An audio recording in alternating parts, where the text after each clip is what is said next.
आपने पॉडकास्ट क्यों शुरू की? क्या मकसद था? यार, जो लोग भी कहते हैं ना कि मेरा ये मकसद था, मैंने ये किया, बकवास करते हैं, झूठ बोलते अच्छा। हैं। ऑन रिकॉर्ड जितने भी पाकिस्तानी है, जिसने मुझसे नाराज होना हो जाए, जो भी पाकिस्तानी आज जिस मकाम पे बैठा, जो कहता है कि मेरा ये मकसद था और मैंने शुरू किया, बकवास करता है, झूठ बोलता है। अपने शौक के लिए लोग शुरू करते हैं बिल्कुल। या पैसों के लिए शुरू करते हैं, ये दो चीजें होती हैं। उसके बाद मकसद शामिल हो सकता है, मैं ये मानता हूं। जब मैंने पॉडकास्ट शुरू की थी, मेरा कोई मकसद नहीं था।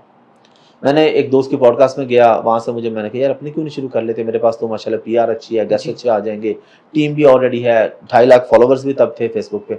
मैंने शुरू कर दी पॉडकास्ट। जब शुरू कर दी, कुछ अर्सा चली, अब मेरा ये मकसद है कि मेरी पॉडकास्ट में, ये मकसद कब शुरू हुआ? जब मेरे पास पैसे आना शुरू हो गए। मकसद हमेशा पैसे के बाद होता है, पैसे से पहले जिसका मकसद समझ है पक्का झूठा बंदा है। तो मेरे पास जब पैसे आना शुरू हो गए, मैंने कहा यार पैसे तो आ रहे हैं पॉडकास्ट से, फेम भी मिल गया, अब कोई मकसद भी होना चाहिए।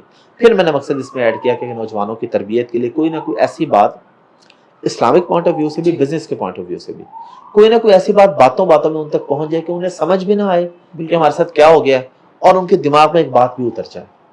तो अब मैं ये कोशिश कर रहा हूँ, मैं इस पे अमल कर रहा हूँ। अच्छा, आपने इतनी सारी पॉडकास्ट की हैं, आपकी फेवरेट कौन सी थी? तो एक ही है, और हम क़यामत तक एक ही रहेगी, मौलाना तारिक जमील साहब। अच्छा, कोई दुनिया यादगार की कोई वाकया? शख्सियत मेरी पॉडकास्ट में उनसे आगे नहीं जा सकती। अच्छा, कोई यादगार वाकया? यादगार मौलाना साहब के हवाले से तो बहुत सारे वाक़यात हैं, क्योंकि मौलाना साहब से मेरी बहुत मुलाकातें हैं, कराची में भी, लाहौर में भी, उधर तुलंबा उनके घर पे भी। इससे पॉडकास्ट से पहले भी मेरी उनसे मुलाकातें हैं। तो पॉडकास्ट के मौके पे मेरा उनके साथ बड़ा अच्छा, पॉडकास्ट के दौरान ये हुआ कि मौलाना, आपको पता ही होगा, अक्सर लोगों को पता है, माइग्रेन के पेशेंट हैं, और जब उन्हें सर दर्द होता है तो फिर वो बेचारे बात भी नहीं कर सकते। तो पॉडकास्ट शुरू हुई, मेरा टाइम भी काफ़ी अर्से बाद बना, क्योंकि उनके वो सर दर्द का इशू था। जब वो ठीक हुआ तो उनके बेटे यूसुफ भाई, उन्होंने मुझे मैसेज किया कि वो ठीक है, अब हम कर लेते हैं। थोड़ी देर के बाद, थोड़ी देर नहीं, आधे घंटे या 30-35 मिनट के बाद मैंने देखा कि मौलाना के ना, मुझे तेवर और फेस पे, यानी मुस्कुराहट है, लेकिन उनका चेहरा बता रहा है कि उन्हें शदीद दर्द हो रहा है सर में। मतलब कोई भी पढ़ा लिखा बंदा है तो वो इतना तो चेहरा किसी का पढ़ ही लेता है ना कि यार कोई मसला है। तो अब मुझे यूसुफ भाई साथ ही बैठे थे पीछे ना, ऑफ कैमरा, उन्होंने इशारा किया कि ना बाबा का माइग्रेन शुरू हो गया, तो हम इसको एंड करें।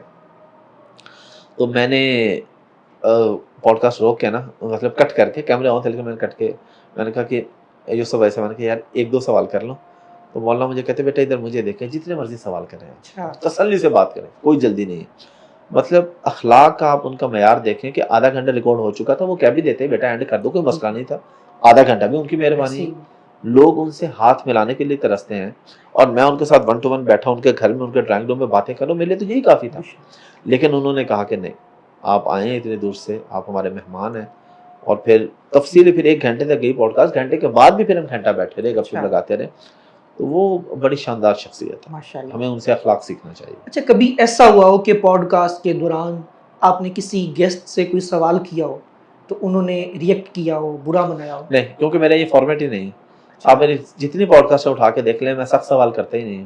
अच्छा। अगर जस्ट इन केस कोई करना भी पड़े जो मुझे लगे, तो मैं पहले कैमरा कट करके परमिशन लेता हूँ, अगर कोई सख्त सवाल हो। सख्त नहीं, यानी अब जिस तरह सैयद सरफराज शाह साहब मेरे पॉडकास्ट में आए, अब उनसे मैंने ये सवाल करना था कि लोग आपको बड़ी रिस्पेक्ट देते हैं, लोग आपको स्पिरिचुअल स्कॉलर मानते हैं, तो आपकी दाढ़ी नहीं है। अब ये सवाल करने से पहले मैंने कैमरा ऑफ किया, मैंने उनसे पूछा, मैंने कहा मैं आपसे ये सवाल पूछ लूँ, आप माइंड तो नहीं करेंगे? उन्होंने कहा पूछो, कोई मसला नहीं, मैं आपको जवाब दूंगा। फिर उन्होंने जवाब दिया इस बात का। तो मेरा सख्त सवाल वाला फॉर्मेट ही नहीं है, इसलिए मुझे ऐसा कभी फेस ही नहीं करना पड़ा।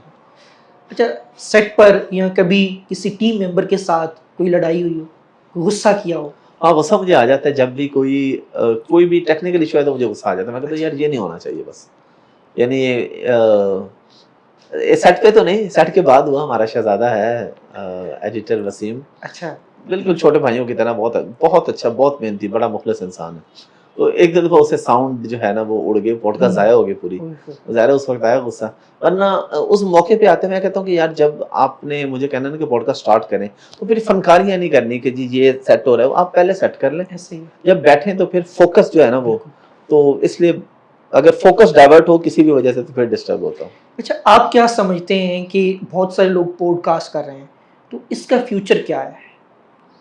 यार फ्यूचर तो अल्लाह ही जानता है, लेकिन मुझे लग रहा है कि फ्यूचर अच्छा है और ये अच्छा काम है कि एटलीस्ट इसके अंदर आप किसी को कोई ना कोई मैसेज पहुंचा देते हैं। बिल्कुल क्योंकि जो टीवी शोज है ना उनका बड़ा लिमिटेड सा टाइम होता है, फॉर्मेट और तरह का होता है, पूरी पॉडकास्ट में टाइम लिमिट है नहीं, आप तसल्ली से अपनी बात कर सकते हैं, किसी के भी दिमाग में उतर सकती है, तो एक फायदेमंद चीज है। और फ्यूचर अभी तो स्टार्ट हुआ है ना, अच्छा। तो जो भी चीज स्टार्ट होती है 2-4 साल तो निकाली जाती है ऐसे ना, उसके बाद देखें फिर क्या बनता है। अच्छा, आपके बारे में मशहूर है कि और आप बता भी देते हैं कि आप पॉडकास्ट इतना कमाते हैं, लोगों को यकीन नहीं होता।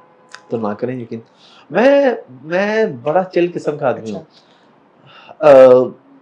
यूरोपियन पार्लियामेंट कहाँ पे है? ब्रसेल्स में है, ठीक है।